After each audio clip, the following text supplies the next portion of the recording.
hari ini, Senin, tanggal 20 Juli 2020, kita akan mempelajari tema 1, pertumbuhan dan perkembangan makhluk hidup. Subtema 1, ciri-ciri makhluk hidup, dengan fokus pembelajaran bahasa Indonesia.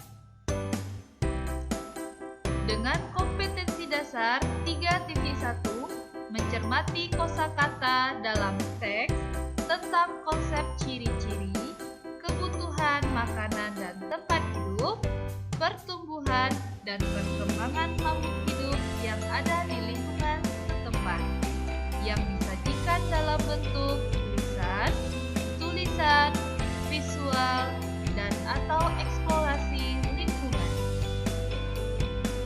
Adapun tujuan pembelajaran yang akan kita capai pada hari ini adalah anak-anak teacher dapat yang pertama menyebutkan macam-macam makhluk hidup, yang kedua menyebutkan ciri-ciri makhluk hidup, yang ketiga menjelaskan dua ciri-ciri makhluk hidup, yaitu membutuhkan makanan dan bergerak.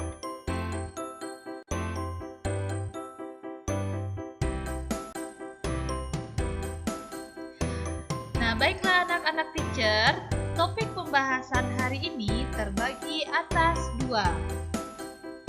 Pertama, macam-macam makhluk hidup. Kedua, ciri-ciri makhluk hidup. Ada 6 ciri-ciri makhluk hidup yang kita pelajari.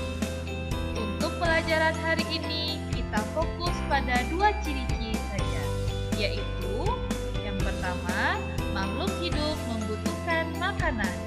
Yang kedua, makhluk hidup dapat bergerak.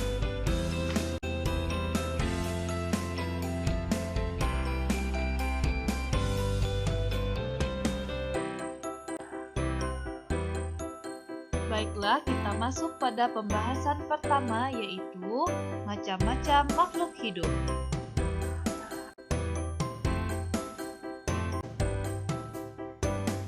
Ada banyak makhluk hidup di sekitar kita. Makhluk hidup merupakan ciptaan Allah Subhanahu wa Ta'ala. Semua makhluk hidup merupakan kekayaan yang harus kita syukuri. Nah, sekarang anak-anak teacher perhatikan gambar yang ada pada layar. Apa saja yang ada pada gambar?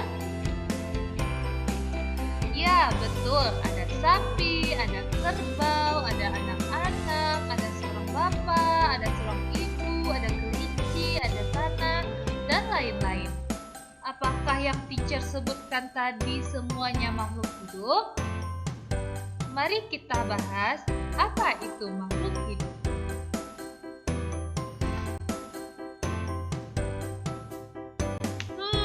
Jadi, apa itu makhluk hidup? Nah, makhluk hidup itu terdiri dari yang pertama, manusia. Manusia itu ada laki-laki dan ada perempuan. Yang kedua, yang termasuk makhluk hidup adalah hewan. Nah, hewan itu ada yang hidup di darat, ada yang hidup di air, dan ada juga yang hidup di darat dan di air.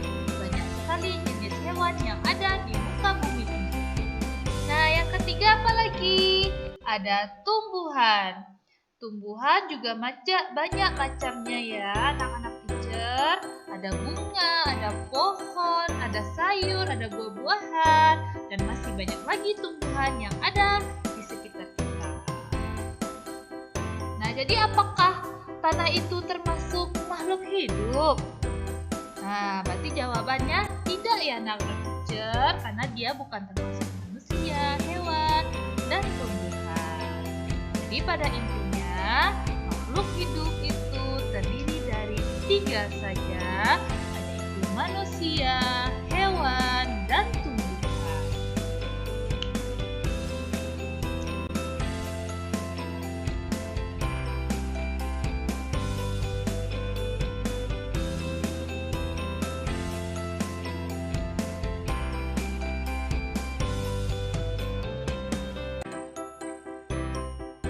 Oke anak-anak teacher, tadi kita sudah membahas tentang macam-macam makhluk hidup.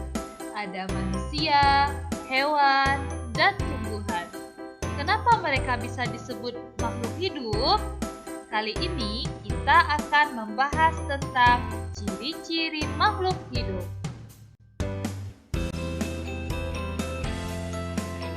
Ciri makhluk hidup yang pertama, makhluk hidup membutuhkan makanan. Yang kedua, makhluk hidup dapat bergerak. Yang ketiga, makhluk hidup dapat berkembang biak.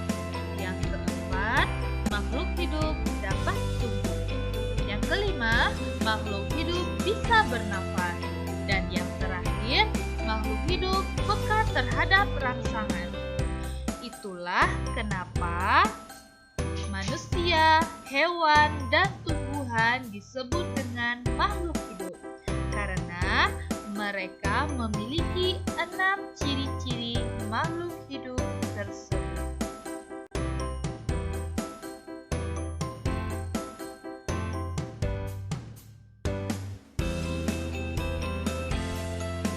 Kita masuk pada ciri-ciri makhluk hidup yang pertama.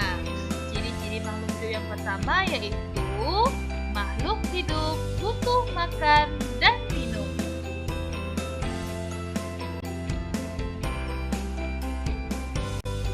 Contoh ciri makhluk hidup membutuhkan makanan yang pertama adalah manusia.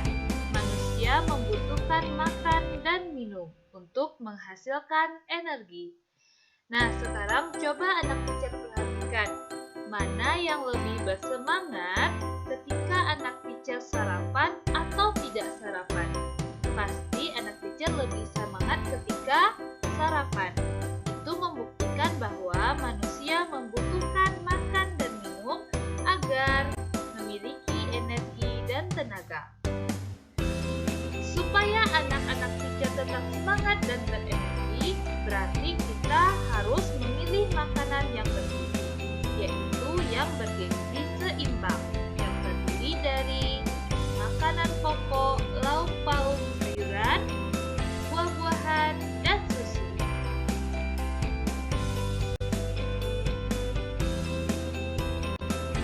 Selain manusia, hewan juga membutuhkan makan dan minum. Nah, yang pertama ada hewan yang memakan tumbuhan. Contohnya adalah kelinci. Kelinci memakan wortel. Yang kedua ada hewan pemakan daging.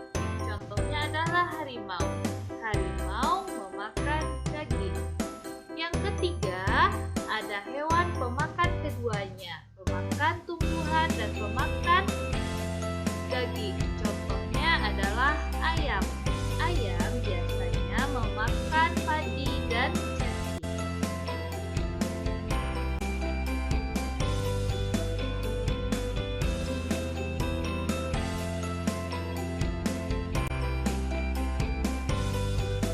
Tak hanya manusia dan hewan, tumbuhan juga membutuhkan makan dan minum. Jika manusia dan hewan mendapatkan makanan dari tumbuhan dan hewan, dapat menghasilkan makanan sendiri melalui proses fotosintesis. Proses fotosintesis pada tumbuhan memerlukan cahaya, air, dan karbon dioksida. Nah, jadi anak-anak teacher, jika di rumahnya memiliki banyak tanaman, jangan lupa untuk dirawat dan disiram, karena air dibutuhkan oleh tumbuhan untuk menghasilkan makanannya.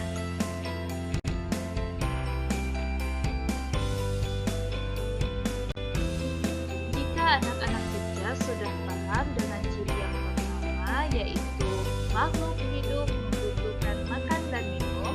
Kita lanjut dengan pembahasan yang kedua, yaitu makhluk hidup bergerak. Contoh makhluk hidup dapat bergerak yang pertama adalah manusia. Manusia dapat bergerak menggunakan kakinya. Manusia bergerak menggunakan kakinya untuk berjalan, berlari, dan melompat.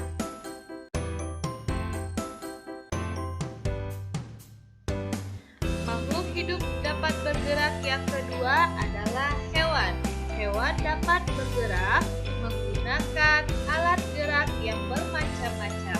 Perhatikan gambar yang ada di samping. Nah, di sini ada gambar ikan.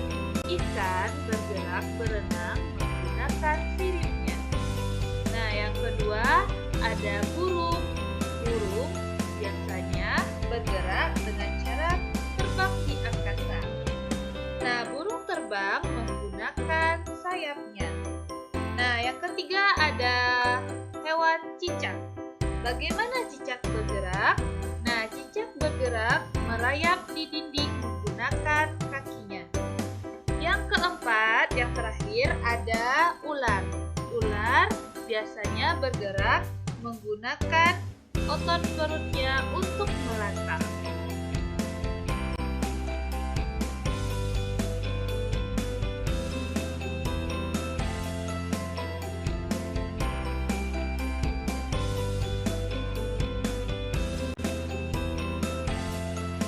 Contoh makhluk hidup dapat bergerak yang ketiga adalah tumbuhan. Tumbuhan tidak bergerak seperti manusia dan hewan. Gerak tumbuhan cenderung tidak tampak oleh mata kepala kita. Nah, mungkin anak-anak teacher berpikir, tumbuhan ditiup angin merupakan contoh dari pergerakan tumbuhan.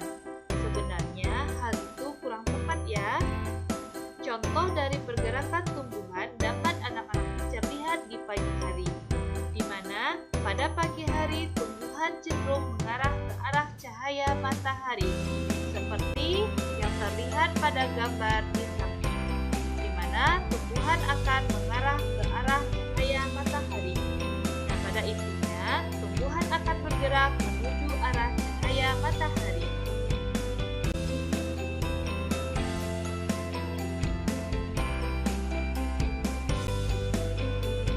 Bagaimana dengan video pembelajaran teacher hari ini? Semoga anak-anak teacher paham mengenai pembelajaran kita. Terima kasih teacher ucapkan kepada anak-anak hebat, soleh dan soleha teacher. Tetap semangat dan selalu patuhi protokol kesehatan. Teacher akhiri, Assalamualaikum warahmatullahi wabarakatuh.